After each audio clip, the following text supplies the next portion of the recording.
अस्सलाम वालेकुम। थोड़ी सी भी दर्द हो जाए कहीं घुटनों में, जोड़ों में, किस जगह पे, तो खास तौर पे खवातीन बिल्कुल भी वो एक्सरसाइज नहीं करती, हिलती नहीं है कि अगर गलत एक्सरसाइज कर ली या ज्यादा एक्सरसाइज कर ली तो ये तकलीफ बढ़ ना जाए।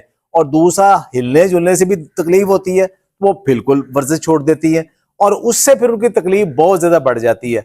ये आर्थराइटिस घर घर का मसला है और खास तौर पे खवातीन का ये बेशुमार ये इसमें मुब्तला है। तो डॉक्टर साहब, ये जो खवातीन जिनको आर्थराइटिस शुरू हो रहा है या जिनको हो चुका है, क्या उनके लिए भी कोई वर्जिशें हैं कि ताकि उनकी तकलीफ कम हो और जॉइंट ज्यादा स्टिफ ना हो जाए उनके? अच्छा सर, हमारे जोड़ों को अल्लाह पाक ने इस तरह का बनाया होता है कि अगर इसको हरकत हम देते रहेंगे तो उसको खुराक मिलेगी। अब वो लोग जो फिट हैं उन्हें तो वर्जिशें करनी चाहिए, वॉक करने जाना चाहिए, बाहर जाएं, फिजिकली एक्टिव रहें। वो लोग जो वर्जिश कर ही नहीं सकते, यानी कि वॉक नहीं कर सकते, घुटने में मसला है, कमर में मसला है, या बुजुर्ग लोग हैं जो कि वॉक, जॉगिंग, योगा नहीं कर सकते, वो क्या करें? आर्थराइटिस के मरीज क्या करें? कुर्सी पे बैठे बैठे कुछ ऐसी एक्सरसाइजेज हैं, अगर हम इन्हें करेंगे, हमारी एक तो ओवरऑल हेल्थ इंप्रूव होगी, ज्वाइंट्स की हेल्थ इंप्रूव होगी, दर्दें वगैरह कम रहेंगी और आहिस्ता आहिस्ता चलना फिरना भी हमारा बेहतरी की तरफ रहेगा।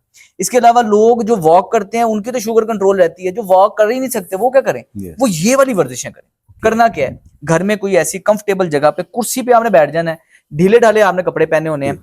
अब आपने अपनी टांगों को इस तरह सीधा कर लेना है, बिल्कुल आराम से कमर सीधी करके बैठना है, हाथों को ऐसे आपने करना है, आपने अपने कलाइयां भी घुमानी है, नीचे से पांव भी घुमाने हैं। बहुत आसान वर्जिश है। हर वर्जिश को आपने 10-10 बार करना है, बिल्कुल ऐसे 10 दोनों बार तरफ करना है इसको? दोनों तरफ करना है। पहले 10 बार एक साइड पे, 10 बार दूसरी साइड पे। इससे हो ये ऐसे कहते हैं मोशन इज लोशन।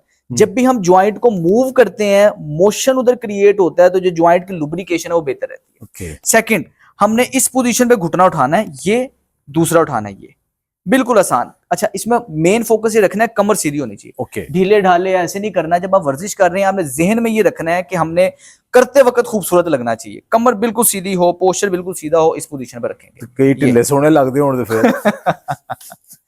ये भी आपने 10-10 दफा करना है। 10 दफा किया, सांस लिया, रिलैक्स हुए, फिर 10 दफा किया, तो 10-10 करके 2 बार आपने इस एक्सरसाइज को करना है। इसके बाद आपने अपने पाँव को इस तरह जमीन पे रखना है, पंजा जमीन पे रहेगा, एड़ी उठाएंगे, ये इसको सोलियस पंप कहते हैं। Solis pump. अब इसके साथ आपने शोल्डर को किस तरह एंगेज करना है कि बाजू ऊपर लेके जाने हैं, एड़ी ऊपर है, ये इस पोजीशन में। अब जब एड़ी नीचे आएगी, बाजू भी नीचे आ जाएगी, ये इस पोजीशन पे आप करेंगे। अब इसमें हो क्या रहा है कि कंधे के पट्टे भी इस्तेमाल हो रहे हैं, आपके काफ के मसल भी इस्तेमाल हो रहे हैं, ये आपका दूसरा हार्ट है। आपकी पिंडली के अंदर भी आपके हार्ट के जैसे मसल पंप करते हैं जो कि खून की गर्दिश को बढ़ाते हैं। अगर आपको फ्रोजन शोल्डर है, बाजू ऊपर नहीं जा सकता, इधर से कर लें, कोई मसला नहीं है। करते वक्त बस दर्द नहीं होनी चाहिए, ये आपने चीज ज़हन में रखनी है। इसको भी हर वर्जिश को आपने 10 से 15 दफा करना है।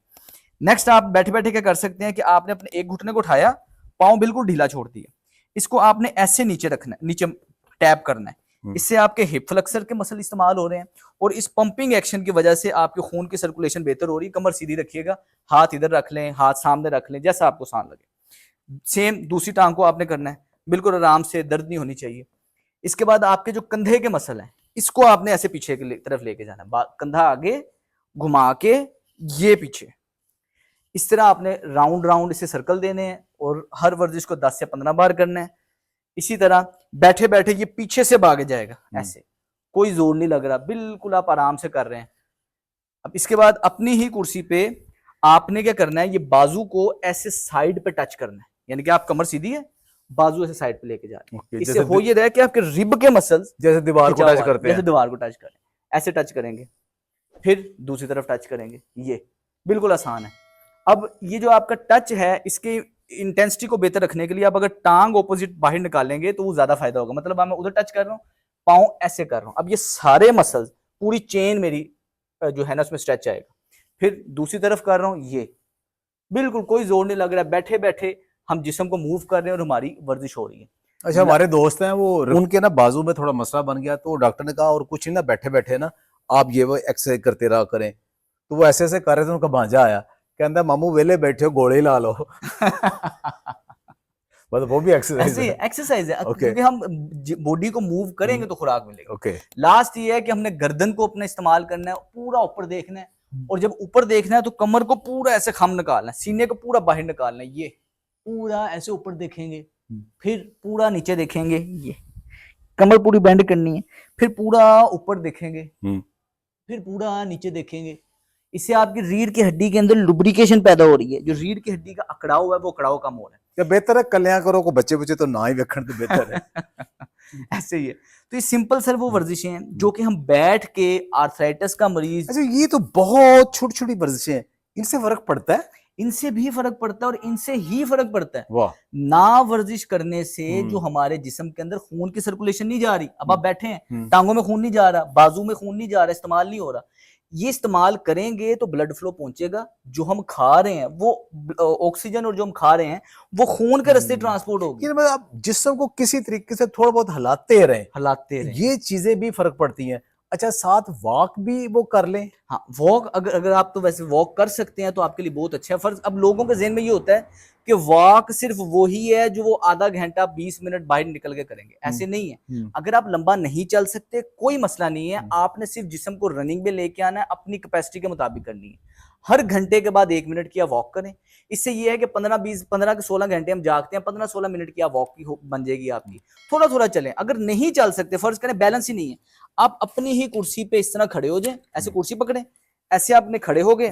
अब आप इस तरह ये अपने मार्च कर लें पकड़ के। आप बैलेंस नहीं कर सकते तो कोई मसला नहीं, आप इस तरह स्पॉट वॉक कर लें, ऐसे पंजों के बल आ जाएं, स्पोर्ट के साथ कर लें, कोई मसला नहीं है। लेकिन मकसद ये है कि हम जिस्म को जितना हो सके हरकत में लेके आना चाहते हैं, क्योंकि हरकत करेंगे तो जोड़ों को खुराक मिलेगी और ये ठीक रहेंगे। और जैसे आप बेहतरी आती रहती है, वर्जिश की इंटेंसिटी बढ़ाते रहें, बाहर जाके करें, आहिस्ता आहिस्ता जिम में जाना शुरू करें, योगा करें, लेकिन जब तक आप कुछ नहीं कर सकते तो ये करें, इसका फायदा होगा। अच्छा इसका मतलब ये आप करें, इससे इंप्रूवमेंट आए तो फिर आप इसको बढ़ा लें और एक्सरसाइज पे चले जाएं। बिल्कुल, इसे कहते हैं प्रोग्रेसिव ओवरलोड। अभी हम बाहर वर्जिश नहीं कर सकते, हमारा बेस्ट ये है कि हम ये कर सकते हैं। अच्छा अगर कमर दर्द खवातीन को अक्सर घर में कमर दर्द ये सुना है, ये इन एक्सरसाइज उसको भी फर्क पड़ता है? इन एक्सरसाइजेस से ओवरऑल आपके जॉइंट्स को, मसल्स को एक्टिविटी मिलती है, उसमें हेल्थ बेहतर होती है। लेकिन जो स्पेसिफिकली लो बैक पेन है उसमें फिर ये देखना जरूरी है कि वो उसके लिए कमर की ही स्पेसिफिक एक्सरसाइजेस हैं, लेकिन वो अलग से करेंगे, लोअर बैक और बैक की अलग से करेंगे इंशाल्लाह। अब एक्सरसाइज तो हो गई, लेकिन कौन सी वजूहात है जिनकी वजह से आर्थराइटिस और सोजिश हो रही है, और किन खुराक को हमने अवॉइड करना है और कौन सी खुराक बढ़ानी? सबसे पहले सर, इन्फ्लेमेशन का वर्ड सुनते ही बहुत सारे मरीज डर जाते हैं। इन्फ्लेमेशन हमारी बॉडी का एक नेचुरल रिस्पॉन्स है जो कि हमारी बेहतरी के लिए काम करता है, लेकिन अगर ये रिस्पॉन्स काफ़ी अरसे तक चलता रहे तो ये क्रॉनिक इन्फ्लेमेशन की शक्ल इख्तियार कर जाता है। आसान समझाने के लिए, किसी भी लफ्ज़ के एंड पे आइटस आता है, उसका मतलब है इन्फ्लेमेशन हो गई है। अब बहुत सारी हमारी जो प्रोसेस्ड फूड हैं जिसके अंदर केमिकल बहुत ज़्यादा पाए जाते हैं, अगर आप अपना टाइम बचाने के लिए उन चीज़ों का इस्तेमाल करते हैं, उससे इन्फ्लेमेशन हो सकती है। अगर आप एक्सरसाइज नहीं करते, आलसीपन का शिकार हैं, उससे आपको इन्फ्लेमेशन हो सकती है। अगर आपका सेडेंटरी लाइफस्टाइल है, खाया पिया सो गए, इससे इन्फ्लेमेशन हो सकती है। इसके साथ साथ अगर आप स्ट्रेस के अंदर मुब्तला है तो आपको इन्फ्लेमेशन हो सकती है। तो हमारी खुराक के अंदर अल्लाह ताला ने इतनी कैपेसिटी रखी है कि इस इन्फ्लेमेशन का इलाज खुराक से किया जा सकता है। हमारे घरों में, किचन में जितनी भी स्पाइसेस पाई जाती हैं, जिसमें दालचीनी, मोरिंगा, लौंग, इलायची, ये सारी एंटी इन्फ्लेमेटरी इफेक्ट रखती हैं। हल्दी के अंदर बहुत अच्छे मकदार के अंदर पाया जाता है, लेकिन हल्दी तो हमारे खानों में बहुत ज़्यादा शामिल की जाती है। अब तक जितनी हल्दी हम खा चुके हैं, असूली तौर पे हमें इन्फ्लेमेशन होनी ही नहीं चाहिए। हम हल्दी और काली मिर्च को एक रेशो में इस्तेमाल नहीं करते। अगर हम इसको 1:3 में इस्तेमाल करते हैं तो हल्दी की एब्जॉर्प्शन हमारे जिस्म में बेहतर हो जाती है। मोरिंगा का इस्तेमाल करने से काफ़ी हद तक इन्फ्लेमेशन कम हो सकती है, क्योंकि मोरिंगा का ऑक्सीडेटिव रेडिकल एब्जॉर्प्शन कैपेसिटी जो है काफ़ी बेहतर होती है। वो लोग जो चीनी ज़्यादा खाते हैं, चीनी से क्या होता है, आपके जिस्म में फ्री रेडिकल बनते हैं, ऑक्सीडेटिव स्ट्रेस ज़्यादा होता है। जब ये ऑक्सीडेटिव स्ट्रेस ज़्यादा होता है तो ये इन्फ्लेमेशन की शक्ल इख्तियार कर जाता है। ग्लाइकेशन। तो सबसे पहले आपने लो कार्ब डाइट इख्तियार करनी है, लेकिन उस लो कार्ब के अंदर प्रोटीन की एनफ अमाउंट होनी चाहिए ताकि आपको वीकनेस ना हो। दूसरा, लाइफस्टाइल अगर आप हेल्दी कर लेते हैं, वर्जिश शामिल कर लेते हैं, सैर शामिल कर लेते हैं, स्ट्रेस कम से कम लेंगे, तो आप इन्फ्लेमेशन को ख़त्म कर सकते हैं। याद रहे, क्रॉनिक इन्फ्लेमेशन वो होती है जो देर तक रहती है। जो एक्यूट इन्फ्लेमेशन होती है वो आपकी बेहतरी के लिए होती है, जो अमूमी तौर पे किसी भी इंजरी के बाद 1 या 2 दिन के लिए रहती है।